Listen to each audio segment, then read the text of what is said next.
Hello നമസ്കാരം എല്ലാ കൂട്ടുകാർക്കും ലിച്ചാറ്റ്സിലേക്ക് സ്വാഗതം. അപ്പോൾ ഈ ഒരു വീഡിയോയിൽ ഓപ്പോസിറ്റ് തിങ് വിത്ത് ഫെദേഴ്സ് എന്നുള്ള എമിലി ഡിക്കിൻസിൻ്റെ അതിമനോഹരമായ ഒരു കവിതയാണ് നമുക്ക് ഡിസ്കസ് ചെയ്യാനായിട്ടുള്ളത്.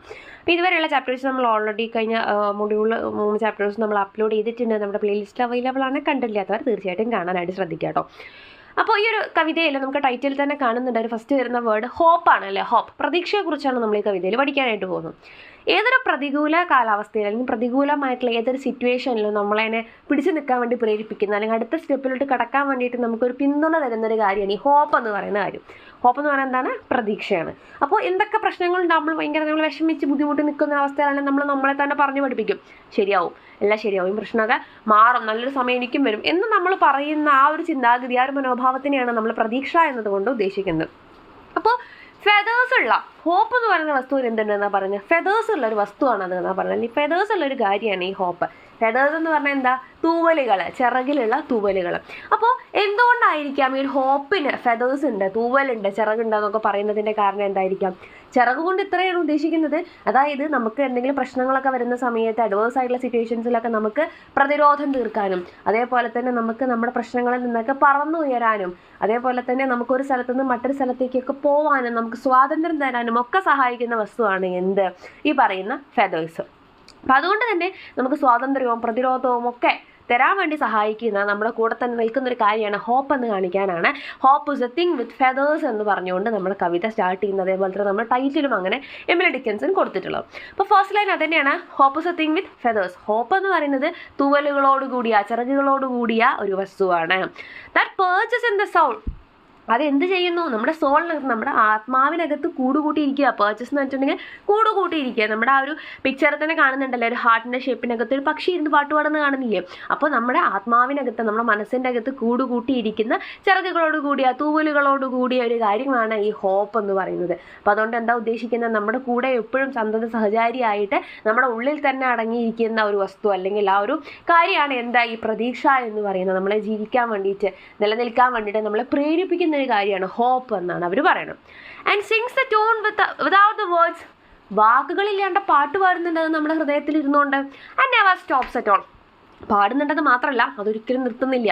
അതുകൊണ്ട് എന്താ ഉദ്ദേശിക്കുന്നത്? ഒരു സിറ്റുവേഷനിലും നിൽക്കാതെ, സ്റ്റോപ്പ് ചെയ്യാതെ എല്ലാ കാലത്തും നമ്മുടെ കൂടെ നിന്നുകൊണ്ട്, നമ്മുടെ ഹൃദയത്തിൽ ഇരുന്നു കൊണ്ട് നമ്മളെ സപ്പോർട്ട് ചെയ്യുന്ന, നമ്മുടെ കൂടെ തന്നെ നിൽക്കുന്ന, നമ്മൾ നിഴൽ നിൽക്കുന്ന പോലെ എന്നൊക്കെ പറയില്ലേ, അപ്പം അതുപോലെ നമ്മുടെ കൂടെ തന്നെ നിൽക്കുന്ന ഒരു കാര്യമാണ് ഹോപ്പ് എന്ന് പറയുന്നത്. അടുത്ത ചാൻസ് നോക്കാം. And sweetest in the gale is heard. Gale എന്ന് പറഞ്ഞിട്ടുണ്ടെങ്കിൽ സ്ട്രോങ് വിൻഡ് എന്നുള്ള മീനിങ് കേട്ടോ. നമ്മൾ കൊടുങ്കാറ്റ് എന്നൊക്കെ പറയില്ലേ, അതുപോലെ sweetest in the gale is heard. വലിയൊരു കൊടുങ്കാറ്റ് അല്ലെങ്കിൽ സ്ട്രോങ് ആയിട്ടൊരു കാറ്റ് വീശുകയാണെങ്കിൽ പോലും അതിൻ്റെ ഇടയിൽ പോലും നമുക്ക് ഇതിനെ വളരെ മനോഹരമായിട്ട്, സ്വീറ്റസ്റ്റ് ആയിട്ട് നമുക്ക് അതിൻ്റെ സംഗീതം കേൾക്കാനായിട്ട് സാധിക്കും. എന്തിൻ്റെ സംഗീതം? ഹോപ്പിൻ്റെ സംഗീതം. And sore must be the storm. ആ ഒരു സ്റ്റോം എന്ന് പറഞ്ഞാൽ അത്രയും ചവർപ്പുള്ള അല്ലെങ്കിൽ അത്രയും ബുദ്ധിമുട്ടുള്ളതായിരിക്കാം. നമ്മൾ ഈ സ്റ്റോം കൊണ്ട് ഇവിടെ എന്താ ഉദ്ദേശിക്കുന്നത്? പ്രതിസന്ധികൾ, നമ്മുടെ ജീവിതത്തിൽ ഉണ്ടാകുന്ന പ്രതികൂലമായിട്ടുള്ള അവസരങ്ങൾ അല്ലെങ്കിൽ സിറ്റുവേഷൻസിനെയൊക്കെയാണ് ഉദ്ദേശിക്കുന്നത്, ബുദ്ധിമുട്ടുകൾ. അപ്പോൾ ആ ഒരു പ്രതികൂലമായ അവസരങ്ങളിലൊക്കെയും ആ ഒരു സിറ്റുവേഷൻ എന്ന് പറഞ്ഞാൽ മേ ബി അത്രയും വേസ്റ്റ് ആയിരിക്കാം, അത്രയും നമ്മൾ സഫർ ചെയ്യുന്ന ഒരു കാലമായിരിക്കാം. That could abash a little word. അതിന് ചിലപ്പോൾ എന്തിനു സാധിക്കാം? അബാഷ് എന്ന് പറഞ്ഞിട്ടുണ്ടെങ്കിൽ ഹിൻഡർ ചെയ്യുക, തടസ്സം നിൽക്കുക. അതായത് നമ്മളെ സപ്പോർട്ട് ചെയ്യാൻ വേണ്ടിയിട്ട്, നമ്മുടെ കൂടെ നിന്ന് ആ ഒരു പാട്ട് പാടാനും നമ്മുടെ കൂടെ നിൽക്കാനൊക്കെ വേണ്ടിയിട്ട് ആ ഒരു പക്ഷീനെ ആ ഒരു പ്രോസസ്സിൽ നിന്നും തടസ്സം നിൽക്കുക, അതിനൊന്നും അനുവദിക്കാതെ ഹോപ്പിനെ നമ്മുടെ അടുത്തുനിന്ന് മാറ്റി നിർത്തുക. ആ തരത്തിൽ അത്രയും സ്ട്രോങ് ആയിട്ടുള്ള നമ്മുടെ ആ ഒരു ലിറ്റിൽ ബേർഡിനെ, ഹോപ്പാവുന്ന ആ ഒരു ലിറ്റിൽ ബേർഡിനെ നമ്മളിൽ നിന്ന് നമുക്ക് തടസ്സം നിർത്തി മാറ്റി നിർത്താൻ വേണ്ടിയിട്ട് സഹായിക്കുന്ന അല്ലെങ്കിൽ അതിന് വേണ്ടിയിട്ട് സാധിക്കുന്ന അത്രയും വലിയ പ്രശ്നങ്ങളായിരിക്കാം, അത്രയും വലിയ സ്റ്റോം ഒക്കെ ആയിരിക്കാം ചിലപ്പോൾ നമ്മുടെ ലൈഫിൽ ഉണ്ടാകുന്നത്. ചില സമയത്ത് നമുക്ക് ഹോപ്പൊക്കെ നഷ്ടപ്പെട്ടു പോകുന്ന സിറ്റുവേഷൻ ഉണ്ടാവില്ലേ, അതാണ് ഇവിടെ ഉദ്ദേശിക്കുന്നത്. അത്രയും സഫർ ചെയ്ത് വരുമ്പോൾ നമ്മൾ പറയും, ഇല്ല ഇനി എനിക്ക് ഒരു പ്രതീക്ഷയില്ല എൻ്റെ ലൈഫിൽ എന്ന് പറയുന്ന ആ ഒരു അവസ്ഥയാണ് ഇവിടെ പറയുന്നത്. അത്രയും വലിയ കൊടുങ്കാറ്റും സ്റ്റോമൊക്കെ വരുന്ന സമയത്ത് നമുക്ക് ചിലപ്പോൾ നമ്മുടെ പ്രതീക്ഷയൊക്കെ കൈവിട്ടു പോകുന്ന നമ്മുടെ ആ ഒരു സ്ട്രോങ് ബേർഡിനെ, ആ ലിറ്റിൽ ബേർഡിനെ അവിടെ നിന്നൊക്കെ മാറ്റി നിർത്താൻ വേണ്ടി, തടസ്സം വെക്കാൻ വേണ്ടി സാധിക്കുന്ന അത്രയും വലിയ സ്റ്റോമൊക്കെ നമ്മുടെ ലൈഫിൽ വന്നേക്കാം. That kept so many warm. പക്ഷേ ആ ഒരു ഹോപ്പ് എന്ന് പറയുന്ന ആ ഒരു കുഞ്ഞു പക്ഷി, ആ ഒരു ലിറ്റിൽ ബേർഡ് എന്ത് ചെയ്തിട്ടുണ്ടെന്ന് പറയുന്നത്, ഒരുപാട് പേർക്ക് ആ ഒരു വാമായിട്ട് നിന്നിട്ടുണ്ട്, ഒരുപാട് പേർക്ക് സപ്പോർട്ടായിട്ട് അവരുടെ കൂടെ നിന്നിട്ടുള്ള കാര്യമാണ് ഈ hope. I have heard it in the chillest land. ഞാനതിനെ എവിടെയൊക്കെ കണ്ടിട്ടുണ്ട്, ഏതൊക്കെ എന്താ പറയുക സിറ്റുവേഷനിലും ഞാൻ അതിനെ കണ്ടിട്ടുണ്ട്.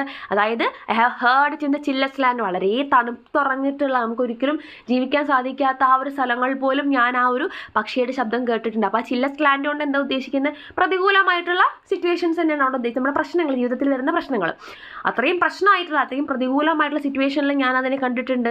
And on the strangest sea, അത്രയും അപരിചിതമായിട്ടുള്ള ആ ഒരു എന്താ പറയുക കടലിനകത്ത് ഈ സ്ട്രേഞ്ചസ്റ്റ് സീ, അതേപോലെ ചില്ലസ്റ്റ് ലാൻഡ്, അതൊക്കെയും എന്താ ഉദ്ദേശിക്കുന്നത് ജീവിതത്തിൽ ഉണ്ടാവുന്ന പ്രശ്നങ്ങളാണ് കേട്ടോ. അപ്പോൾ അത്രയും സ്ട്രേഞ്ചസ്റ്റ് സീ, ആ ഒരു പരിചയമില്ലാതെ ഇങ്ങനെ എന്ത് ചെയ്യണമെന്ന് അറിയാതെ നിൽക്കുന്ന സിറ്റുവേഷനിലാണെങ്കിലും ഞാൻ എന്ത് ചെയ്തിട്ടുണ്ട്, ആ ഒരു ഹോപ്പ് എന്ന് പറയുന്ന ലിറ്റിൽ ബേർഡിനെ ഞാൻ കണ്ടിട്ടുണ്ട്. Yet never in extremity it asked A crumb of me.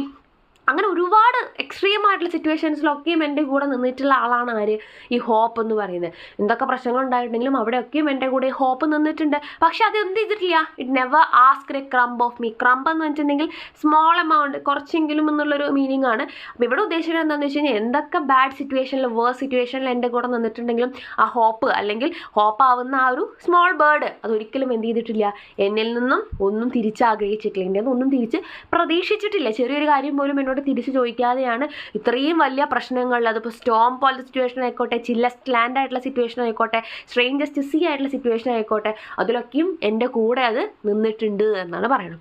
അപ്പം നമ്മുടെ ലൈഫിൽ ഹോപ്പിന് എത്രത്തോളം വലിയ ഇമ്പോർട്ടൻസ് ആണ് ഉള്ളത് എന്നാണ് ഈ ഒരു കവിതയിൽ കൂടെ എമിലി ഡിക്കിൻസൺ പറയാനായിട്ട് ശ്രദ്ധിച്ചിട്ടുള്ളത്. Thank you.